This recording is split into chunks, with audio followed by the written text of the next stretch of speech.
Hola, yo soy María Clara Rodríguez, Y yo, Santiago González. ex esposos, pero de nuevo pareja y papás de tres.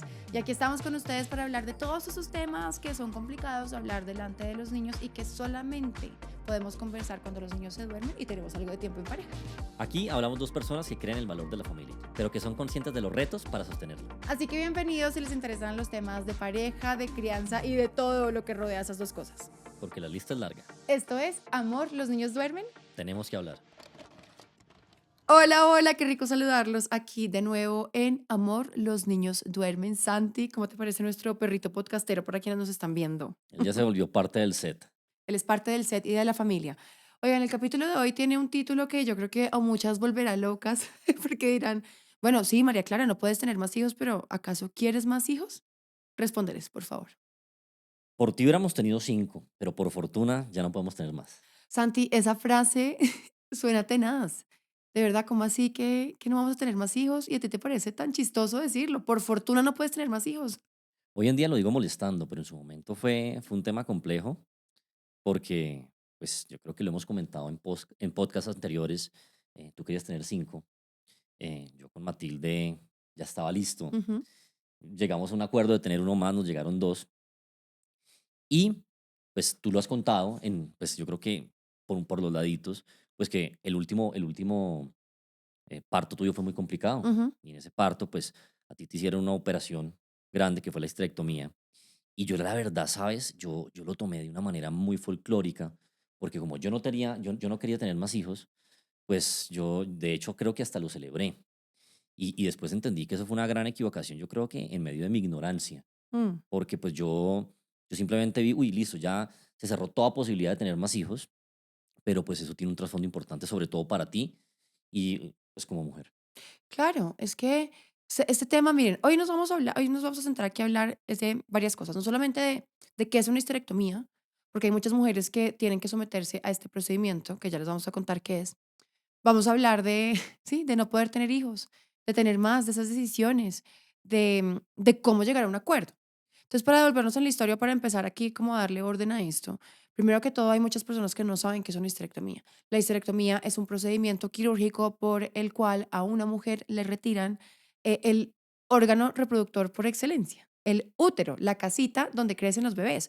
Una mujer que tiene histerectomía, que le amputan el órgano del útero, claramente no puede tener más hijos y además tiene otras consecuencias que ya se las vamos a contar. Es una amputación y eso suena bastante fuerte porque, pero es la realidad, te están quitando algo que pertenece a ti, que hacía parte de ti. Eso por un lado. Hay histerectomías que son totales y parciales. La histerectomía total es cuando le retiran a uno no solamente el útero, sino también los ovarios y quiere decir que no solamente uno ya no va a no poder tener hijos porque no tiene casita, que es el útero, que ya no va a menstruar, sino que además tampoco va a ovular y tiene la mujer que proceder también a hacerse o a tomar pastillas que le ayuden como a nivelar todo su tema hormonal. Yo tengo la histerectomía parcial. Parcial. A mí me retiraron mi útero. A mí me tuvieron que reacomodar mi vejiga y me tuvieron que reacomodar todo en el parto. Se acogieron y me hicieron un rediseño a mi cuerpo de mujer. Y para mí eso fue muy fuerte, pero fue una decisión que tomó mi médico en su momento por salvarme la vida. Fue fuerte y además en un momento muy complicado, porque pues nosotros estábamos con un mix de emociones, esperando la llegada de Luciano y Lorenzo, y creo que nuestra atención se volcó. Realmente fue como literalmente a salvar tu vida. Ujú. Obviamente fue una decisión que tomó el médico, ya lo habíamos hablado, Sí. sabíamos que era una posibilidad. Pero, pues, no, yo la verdad nunca creí que eso fuera a pasar.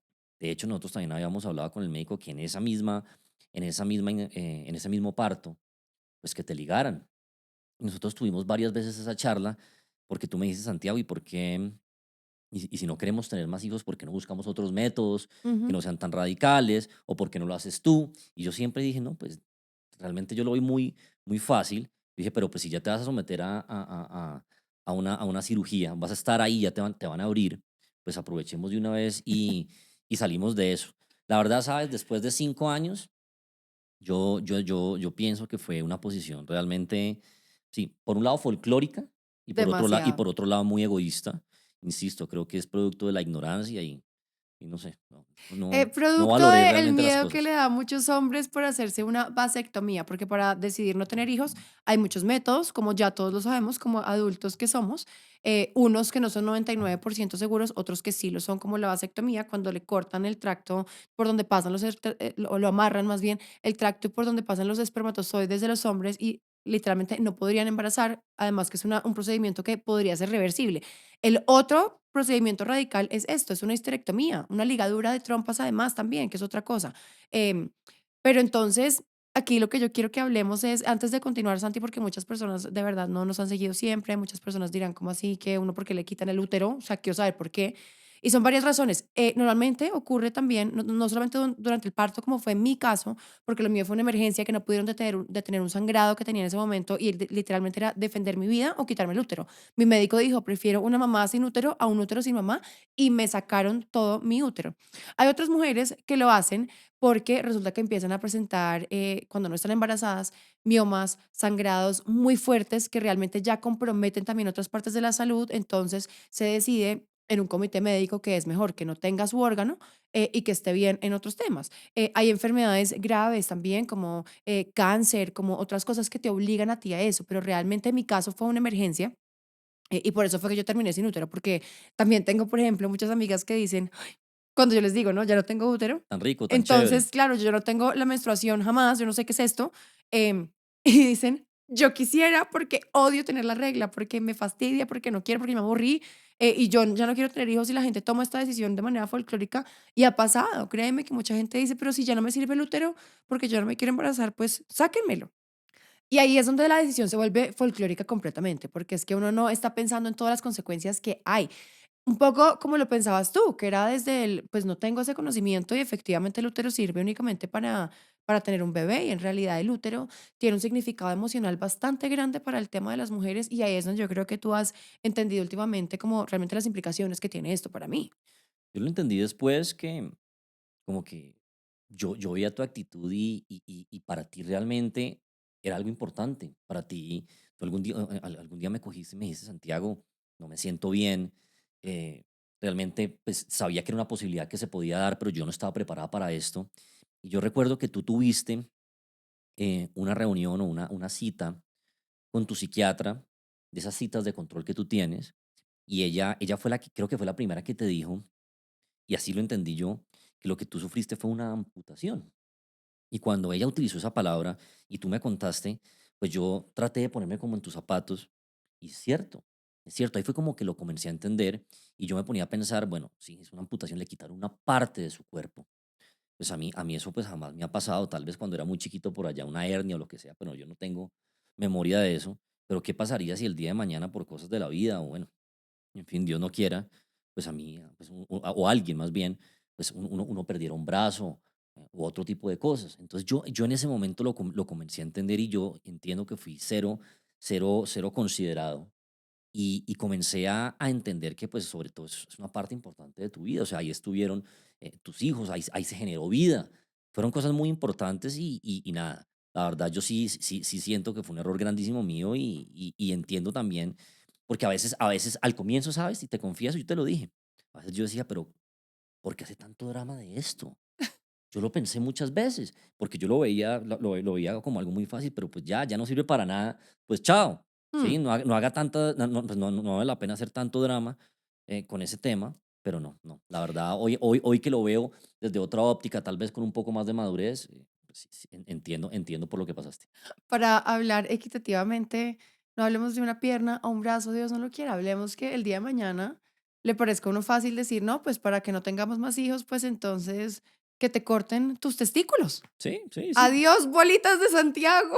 Sí, O claro, sea, totalmente, es lo sí, mismo, porque es sí. como, es decir, ¿por qué no hablemos de términos así como para entenderlo? Claro, está bien que también nosotros no nos quedemos en el drama de, ok, me tuvo que pasar esto a mí, porque siento que fue para un bien mayor, para yo poder estar bien, porque si no, literalmente yo me iba a morir en mi parto porque no paraba el sangrado. Pero esto sobre todo se los digo, es para esas mujeres que piensan que no tener el útero es tan fácil y es como que quítenme eso que ya no sirve para nada, porque aquí ya quiero que entremos a hablar un poquito, Santi, de también de esas consecuencias que hay. de quitarse el útero. Cosas que tú tal vez no sentiste, que no te diste cuenta, salvo que yo estaba un poco afectada por el tema. Incluso ahorita dijiste que pensabas que yo estaba siendo un tanto dramática por Ujú. esto. Y es que es la definición de ser mujer, empecemos por ahí. Y eso es algo que no te hablan jamás, porque son temas un poco más emocionales y etéreos, por decirlo así, pero es el órgano representativo del cuerpo femenino.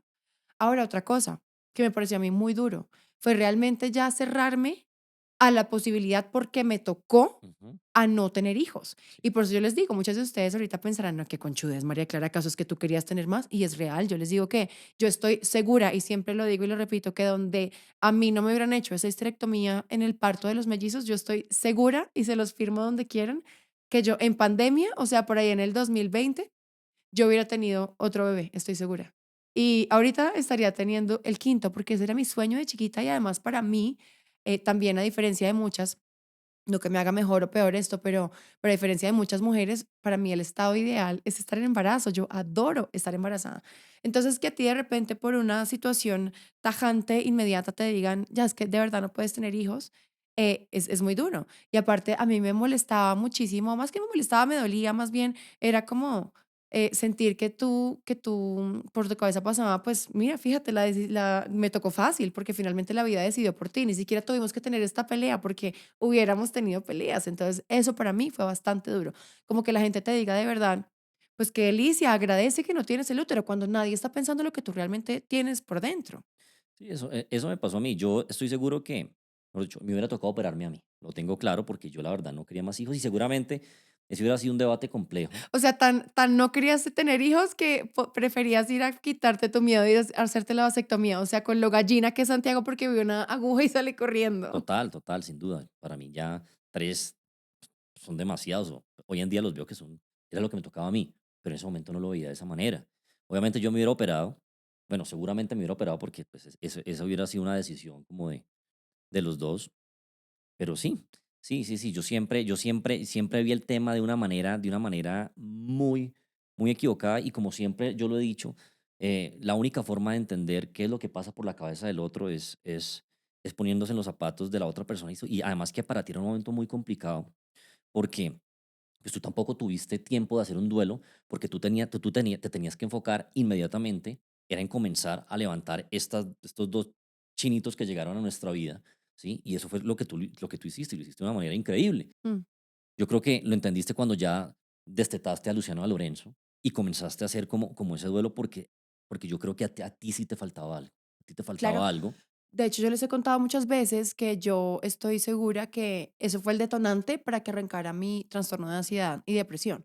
Y fue un poco como tapar todo lo que yo estaba sintiendo del vacío que sentía yo, no solamente físico, porque oigan, déjenme decirles si se van a someter a esta cirugía por la razón que sea, uno siente un vacío. Yo creo que muchas de ustedes pueden ahorita recordar cuando uno inmediatamente eh, ya pasa el parto de sus chiquitos, esa sensación de los días después de que uno tiene un vacío, pero físico, o sea, no el vacío emocional, no estoy hablando de, ay, me hace falta tener la panza, no, del vacío emocional que siente uno acá en la panza cuando acaba de tener un hijo. Súmenle que además les quitaron otra partecita, luego el vacío se siente impresionante. Cuando me preguntan a mí que cómo se siente la histerectomía, que ya ahorita les voy a contar un poquito de cómo es esa recuperación y eso porque es bien tesa, pero yo lo primero que les digo es prepárate para sentir un vacío.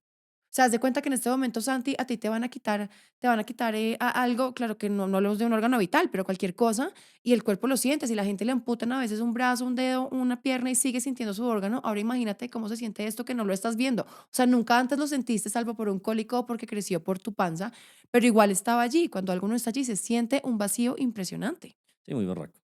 La verdad, muy berraco. Y, ¿sabes? Eso que acabas de decir tampoco lo había pensado. ¿Sí? Sí, después de tanto tiempo, yo creo que nunca me lo has manifestado de esa ¿No? manera, pero sí, Es sí. que, es que nunca lo hablamos, porque imagínense que a mí me dio, volviendo a porque esto me generó todo ese trastorno, es que yo me llené de ese famoso positivismo tóxico, ¿cierto? Yo me despierto del parto, veo que estoy viva cuando casi me muero porque yo perdí 3 litros de sangre, me hicieron transfusión de 3,5, creo que fue en este parto de los mellos exactamente, más transfusión de plaquetas. Yo lo que estoy diciendo es, no me importa cómo esté, pero estoy viva, o sea, puedo no tener lo que sea, pero yo estoy viva y puedo ver a mis hijos y todo va a estar bien.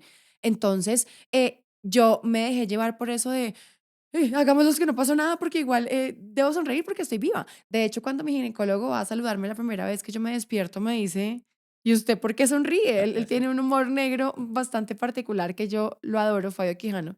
Y me decía, ginecobstetra de alto riesgo de la Clínica Santa Fe, me decía, pero Chinita, ¿tú de qué te estás riendo? Yo no entiendo, o sea, casi te nos vas, mírame la cantidad de litros de sangre que perdiste y tú riéndote. Y yo le dije, sí, porque estoy viva, porque yo sé que todo está bien, porque me desperté. Y esa fue mi actitud en el posparto. Entonces, cuando uno tiene de verdad todo esto dentro y empieza a ponerle, como yo siempre digo, tierrita bonita y una flor encima, igual eso que está sintiendo uno de dolor, de angustia, de impotencia, en algún momento va a salir. Y por eso me salió después, como tú dices, cuando ya yo sentí que ya no podía más y que yo sentía que tenía que hablar eso con alguien y para colmo de males yo le decía a mi ginecólogo, a mi mamá, a mi hermana, a ti, a todo el mundo, como digan, me estoy sintiendo rara y todo el mundo me decía, agradezca que eso ya no le sirve para nada, ya quisiera yo no tener la regla. Mm, Entonces se siente uno como de verdad, oigan, ¿será que yo soy la que estoy mal? ¿Yo debería estar agradeciendo por esto? Claro, hoy lo agradezco que me lo quitaron, porque si no me lo hubieran quitado, simplemente yo pierdo la vida, se acabó, esa era la historia, o sea, así de dramático era mi parto. Em, pero sí es algo yo creo que uno tiene que saber qué le va a pasar, no solamente ese vacío físico, sensación como es que haz de cuenta que te dan un hueco ahorita adentro que no sé cómo explicarlo, pero sí prepárense para esto, porque es que es algo que uno únicamente puede sentir acá. Como cuando alguien siente un vacío en el estómago, sí, eso sí lo puedes como sí, entender un poco, ¿verdad? Yo sí, lo sí, sé que lo sí. has sentido, como Mm, ese hueco acá. Bueno, imagínense ese hueco más abajo hacia la zona del útero, pero constante, que uno tiene que aprender a vivir con esa sensación. Esa es la primera cosa. La segunda cosa que sucede, aparte del tema emocional, pero sí más físico, es que claramente, como te cambiaron a ti, toda la redistribución de cómo está tu cuerpo humano perfectamente diseñado para ser una mujer, el piso pélvico cambia completamente. Ya no hay ningún sostén allí. Ese musculito se empieza a soltar demasiado y normalmente después de una histerectomía las mujeres tenemos que hacer una recuperación del piso pélvico y eso tampoco es algo de lo que se hable, porque como eso te lo quitaron y no servía para nada, entonces después termina uno teniendo incontinencias enormes. ¿qué te pasó? ¿Qué te ¿Qué me pasó? pasó? Claro, yo después desarrollé pues por el parto de los mellizos, yo me quedó una diástasis abdominal, que es cuando los rectos abdominales no vuelven a su espacio, porque cuando uno queda embarazado, ellos se abren para darle espacio al bebé y normalmente se cierran de nuevo. Los míos, por esa panza tan enorme que tenía, como se le imaginarán la de los mellizos, no se cerraron bien, me quedaron 4 o 5 centímetros de apertura y eso más mi piso pélvico destruido, pues tenía yo la panza por fuera literal. Casi nadie lo notaba porque yo soy delgada, no era algo que se viera, pero yo sentía como que siempre estaba inflada y tenía una parte de mi salida. Yo me acostaba y no tenía ninguna fuerza allí porque el abdomen no está sosteniendo ese famoso core del que tanto le hablan a uno, eso no se sostiene y eso más la pérdida del útero, pues allá abajo todo estaba suelto. Sí, sí, sí. Suelto y eso es doloroso. Te genera dolor de espalda, te genera incontinencias. La lubricación vaginal tampoco es igual. Eso es algo que tienen que saber también. No te lo van a explicar en ningún otro lado, salvo que ya lo hayas vivido. Así que creo que es importante, de verdad, que sepamos las consecuencias reales de una mujer que ya ha pasado por esto. Igual, vuelvo al tema. También cuando tú me decías, Santiago, yo no sé qué me está pasando, corro, ¿sí? Y creo que tengo escapes, Se me escapes, salía el pipí, esa, oigan, pipí, sí, escapes de pipí. O sea, yo trotaba o estornudaba y esto era dramático. O sea, me tocaba ir a cambiarme. sí, y era un tema bastante serio y creo que ese tema lo viniste a solucionar fue hasta hace muy poco, cuando cerraste el tema con la operación que te hiciste de la diástasis abdominal y yo sí siento que ese tema fue lo que te ayudó del cielo a la tierra. Tú trataste de hacer muchos ejercicios, trataste de hacer terapias. Desafortunadamente a ti eso no te funcionó porque creo que el tema tuyo era medio extremo, pero pues finalmente lo pudiste organizar. Y pues vuelvo y digo, es ponerme en los zapatos tuyos, ¿sí? Ponerme, por un lado, que me quiten una parte de mi cuerpo, por otro lado, que medio corro y me estoy orinando. O sea, es un tema muy jodido. No, es en serio, o sea, Es que y es así un tema crudo, sucedía, sí. es un tema crudo, y vuelvo y digo, a ustedes a las mamás les toca muy jodido, Mm, les toca muy duro, y yo creo que uno tiene que ser un poquito más comprensivo y por lo menos tratar de escuchar y también de informarse. Yo creo que yo pude de pronto haberme informado un sí. poquitico más, pero de pronto dentro del afán también de lo que se me vino encima, ya tenía una niña de 2 años, me llegan otros dos, yo consideré que lo realmente importante en ese momento Era que todos eran mis chinos, que mis sí, chinos estuvieran bien, que pudiéramos sacar a esos chinos adelante, pensé que iba a decir que lo ¿sí? realmente importante era que yo había sobrevivido. No, bueno, sí, pero aparte de eso, no, porque ya, digamos, ya eso todo había pasado, pero en ese momento que ya estábamos en la casa, Sí, uno cree que todo Lo está bien. realmente importante es poder sacar a estos chinos adelante y organizarnos de la mejor manera. Y como que tú quedaste al lado un poquitico, obviamente cero mala intención, pero después vinimos a entender y fue otra mujer la que te hizo caer en cuenta de hombre, venga, pare un momentico, sí, aquí van sus chinos, pero usted quedó bien, bien averiada. Usted tiene un problema, ¿sí? Y un problema que no únicamente es en la parte física, te comienza a afectar, ¿sí? Mentalmente. Mentalmente. Porque además, mira, menos mal que hablaste del tema de salud mental, porque hay otra consecuencia de cuando te hacen una histerectomía, que tampoco se habla mucho, y afortunadamente ese tema está hoy muy, muy en boga de todo el mundo, y es entender qué significa cada ciclo de la mujer, ¿cierto? De sus famosos 28 días, que lo único importante no es, son esos 5 6 8 días que te dure tu flujo sanguíneo, o sea, la menstruación, la regla, sino que cada fase del ciclo tiene una importancia. Como las mujeres que tenemos histerectomía, no sabemos, no menstruamos, entonces no sabemos en qué parte del ciclo estamos. Jamás sabemos si estamos ovulando, si es que nos dejaron los ovarios. Jamás sabemos si estamos en síndrome premenstrual, si estamos en qué parte del ciclo. Y hoy en día hay mucha gente que habla de esto, Santi, y explica, ok, ¿en qué fase estás? En la de la niña, que estás creativa y estás con ganas, tienes tu libido por encima, o estás en la fase de la bruja, en donde estás un poquito más encerrada en ti misma, porque hay una parte de ti que te invita como a recogerte para prepararte para cuando ya llegue el flujo sanguíneo y estás en otra fase del ciclo. Entonces, las mujeres que estamos así no tenemos ni idea. Entonces, uno de repente un día se levantó emputadísimo con el famoso síndrome premenstrual y no tiene ni idea lo que le está pasando. Y uno dice, pero ¿qué me está pasando? Hay días, por ejemplo, que yo me levanto y digo, hoy tengo ganas de comer chocolate, tengo ganas de comer delicioso, estoy con mucha hambre, tengo ganas de todo, al marido también, y no sé en qué pasa el ciclo estoy, entonces me toca empezar a adivinar de verdad qué es lo que está pasando y entender todo ese ciclo femenino es muy importante. Hay unas aplicaciones hoy en día que descubrí yo después de esto que le indican a uno, le ayudan a tener tracking de en qué parte del ciclo está, ¿No? para que, Perdón, y tú has generado mucha conciencia de eso. sí. Mucha conciencia de eso porque a veces como que tú caes en cuenta que algo está pasando contigo. Mm. Si tú Y como yo que, digo exacto. y yo digo: "Ay, debo estar ovulando, Ujú. debo estar ovulando", y lo anoto en mi aplicación, porque entonces en esas aplicaciones que ustedes pueden buscarlas en Google, googleenlas como aplicaciones para, llevar el tracking de tu ciclo menstrual. Entonces, ahí uno va poniendo el día, por ejemplo, hoy creo que estoy ovulando porque hoy tuve hambre, hoy tuve sueño, hoy estaba histérica, y no me aguanto ni a mí misma. Entonces, la aplicación te ayuda a ir controlando. Oigan, es que entenderse lo es todo. Porque entonces, si no, les va a pasar como a mí también, que yo decía: "No, pues me volví una loquis, me volví una loquis, no tengo ni idea por qué", y resulta que no sabía en qué ciclo está. Entonces, para ir concluyendo, esto no es un tema que debamos dejar pasar por alto, esto no es un tema que ustedes deberían ir a decir de la nada. Claro, cada uno es dueño de su cuerpo al final y no entiendo, no sé qué tipo de médico hoy en día le diga a uno me quiero hacer una histerectomía para no tener la regla y se lo quite, pero sé que los hay porque conozco varias amigas que lo han hecho, pero esto no es para tomárselo a la ligera, hay consecuencias después de esto que se pueden trabajar, que no son pues son problemas realmente grandes, pero que uno tiene que saber, porque en la medida en que sea consciente, em, pues van a ser más llevaderas. ¿Y tu conclusión? Sí, es bueno informarse. ¿Mm? Es bueno informarse para no pecar por ignorante. ¿Mm? Nosotros sabíamos que era una posibilidad, pero a mí nunca se me ocurrió preguntarle al médico, bueno, ¿y si eso llega a pasar, qué va a pasar? ¿Mm? ¿Sí? ¿Qué va a pasar con María Clara? ¿Cómo se va a sentir ella? Aparte de no puede Sí, tener hijos. exacto. Simplemente nosotros, simplemente yo lo único que pensé fue, bueno, él nos dijo, es una posibilidad. Y yo, "Ah, bueno, de que no se muera no pasa nada". Y ¿Mm? resulta que después uno comienza a entender cuáles son las consecuencias de eso. Nada, mi admiración por ustedes simplemente. Bueno, ya lo saben, si tienen alguna pregunta, alguna duda, si simplemente quieren conversar de este tema, em, qué rico es hablarlo con una persona que ha pasado por lo mismo. Mis redes están abiertas para responderle sus preguntas, para que se sientan acompañadas. Ya hubiera querido yo eso, que alguien me hubiera dicho, sí, te va a doler, sí, va a ser difícil la recuperación. Así que aquí estoy para ustedes y no olviden suscribirse en este momento, darle follow a nuestro podcast Dejar comentarios. y prenda la campanita para que no se prendan nuestro próximo episodio porque nos vemos muy pronto. Chao, chao. Chao, chao.